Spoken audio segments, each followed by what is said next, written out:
जर तरचं राजकारण. मित्रांनो, आपण चर्चा करणार आहोत जर तरच्या राजकारणाची. म्हणजे जसं आपण म्हणतो ना, की आत्याला जर मिशा असत्या तर काका म्हटलं असतं. फार ग्राम्य नको होऊया, पण खरंच ही शक्यता कोणती तरी प्रत्यक्षात आली तर काय झालं असतं याचंच आहे हे जर तरचं राजकारण. आजचा पहिला विषय काँग्रेस आणि राष्ट्रवादी काँग्रेस विलीन झाली तरचा. समजा खरोखरच काँग्रेस आणि राष्ट्रवादी काँग्रेस एकत्र आले, अध्यक्ष कोण, पवारांना तिथे पद काय वगैरे वेगळे मुद्दे.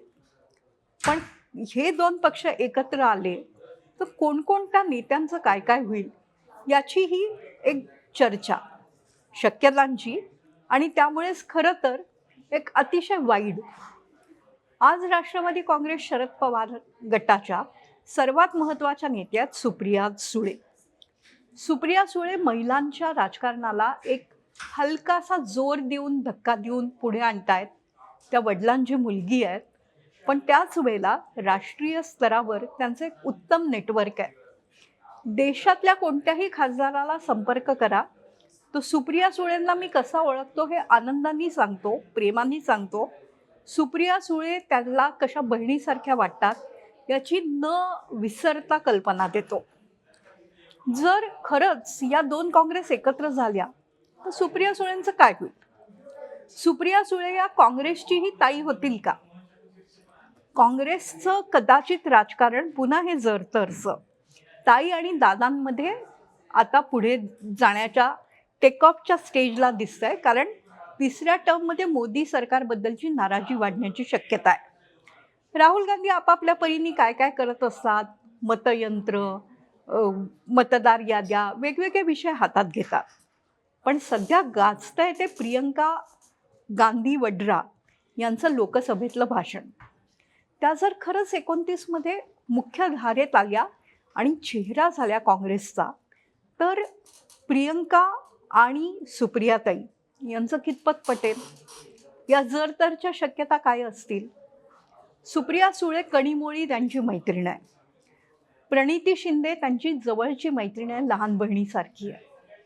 पण बरोबरीच्या लोकांना बरोबर घेणं आणि एका मोठ्या पक्षाच्या मोठा वारसा असलेल्या प्रियंका गांधी वड्रा यांच्यासारख्यांबरोबर सामावून घेणं सुप्रिया त्यांना किती जमेल? महाराष्ट्रात काँग्रेसच्या ज्या नेत्या आहेत त्यातल्या सर्वात महत्त्वाच्या आहेत वर्षा गायकवाड, ज्या धारावी परिसराचा जिथे भाग आहे त्या मुंबईचं नेतृत्व करतात. वर्षा गायकवाड यांनी महानगरपालिकेत मुंबईच्या फार मुद्दा मोठा केला नाही तरी त्या अदानी यांच्या धारावी पुनर्विकास प्रकल्पाच्या विरोधक मानल्या जातात. त्या मधून बोलत असतात, खरं तर त्याच एकट्या नेत्या बोलतात. आणि सुप्रिया सुळे आणि पवार परिवार हा साधारणतः अदानी यांच्या कार्यकर्तृत्वावर कायम पसंतीची मोहर लावत असतो. दोघी जणी जर एकाच पक्षात आल्या किंवा एकाच बाजूला आल्या तर या विषयावर किंवा अजून कोणत्या विषयांवर सुप्रिया सुळे आणि वर्षा गायकवाड यांच्यात खटकेल? काँग्रेसच्या अजूनही खासदार आहेत काही. एक शोभा बच्छाव आहेत धुळ्याच्या, अत्यंत साध्या आहेत, शांत आहेत, संयत आहेत. त्यांच्याशी काही वाद होण्याचं काही कारण राहणार नाही. दुसरीकडे सुशीलकुमार शिंदे यांची कन्या, जी आता अत्यंत आक्रमक हिंदुत्व विरोधी भूमिका घेऊन सोलापूरमध्ये स्वतःचं स्थान निर्माण करते, त्या प्रणितीचं आणि सुप्रियाताईंचं लहान मोठ्या बहिणीचं नातं एका पक्षात आल्यावर कायम राहील, की सुप्रिया सुळे ज्या कधीच फार अँटी मुस्लिम किंवा अँटी हिंदू अशी कोणतीही भूमिका घेत नाहीत, त्यांच्याशी त्यांचं कसं चालेल? सुप्रिया सुळे आज जयंत पाटील, सध्याचे विद्यमान प्रदेशाध्यक्ष शशिकांत शिंदे यांचं ऐकत असल्या तरी प्रत्येकाला कल्पना आहे की राष्ट्रवादी काँग्रेसमध्ये खरा निर्णय सुप्रियाताई घेतात, सगळ्यांशी मिळून मिसळून घेतात, सर्वांना आपल्या बरोबर घेऊन पुढे जाण्याचा प्रयत्न करतात. काँग्रेस आणि राष्ट्रवादी काँग्रेस विलिनीकरण झालं तर खरंच तसं होईल. ताईंचं नेतृत्व, ताईंचं अघोषित नेतृत्व लोक मानतील. जर तर आहे, पुढे काय होईल कळणार आहे. भारतीय जनता पक्षाला आव्हान देणारे नेते म्हणून सध्या राष्ट्रवादी काँग्रेसमधले रोहित पवार अत्यंत ताकदीने समोर आलेले आहेत. दोन पक्ष एकत्र आले तर रोहित पवारांचं काय होईल? काँग्रेसमधले जे तरुण दमाचे ताजे नेते आहेत, ज्यात विश्वजित कदम आहेत, ज्यात वयाने थोडे मोठे असलेले पण आजही राजकारणात तरुण मानले जाणारे सतेज पाटील आहेत, ते रोहित पवारांना अकोमोडेट करून घेतील. रोहित पवार एका पक्षात राहूनही स्वतःचं व्यक्तिगत राजकारण करतात. तो त्यांच्या काकांनी स्थापन केलेला पक्ष आहे, तो त्यांच्या आजोबांच्या काळात स्थापन झालेला पक्ष आहे. काकांनी वाढवलेला, आजोबांनी स्थापन केलेला. रोहित पवारांना काँग्रेस नेते तसेच स्वीकारतील? जयंत पाटील, राष्ट्रवादी काँग्रेस शरद पवार गटातलं सर्वात महत्त्वाचं नाव. ते हुशार आहेत, ते नरेटिव्ह सेट करू शकतात, ते अभ्यासून उत्तरं देऊ शकतात. त्यांचं पक्षातलं स्थान आज कायम राहील. काँग्रेसकडचंही पाहूया. हर्षवर्धन सपकाळ प्रदेशाध्यक्ष आहेत. साने गुरुजींच्या तत्वानी ते पक्ष चालवतात, उत्तम काम करतात, अजिबात आराम करत नाहीत, साध्या घरात राहतात, संस्थेच्या कार्यालयांमध्ये राहणं पसंत करतात बाहेरगावी असताना. त्यांच्या नेतृत्वाला राष्ट्रवादी काँग्रेस कसा प्रतिसाद देईल?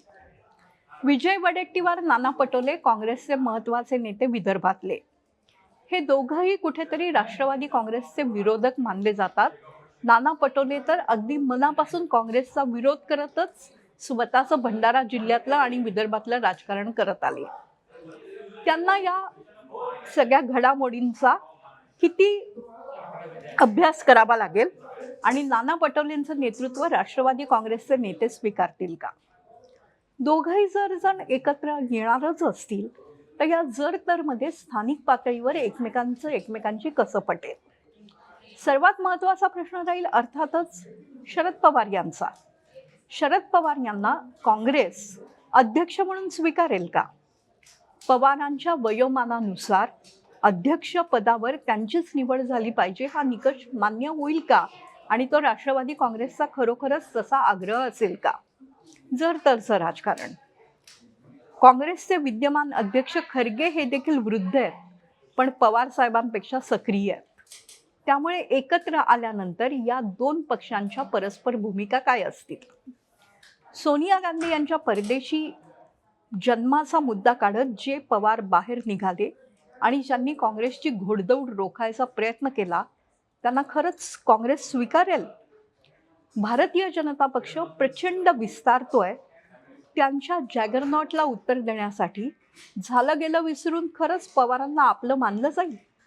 जर तरच्या शक्यता आहेत आणि या जर तरच्या राजकारणाची उत्तरं कदाचित येणाऱ्या आठवड्यात मिळणार आहेत. नमस्कार.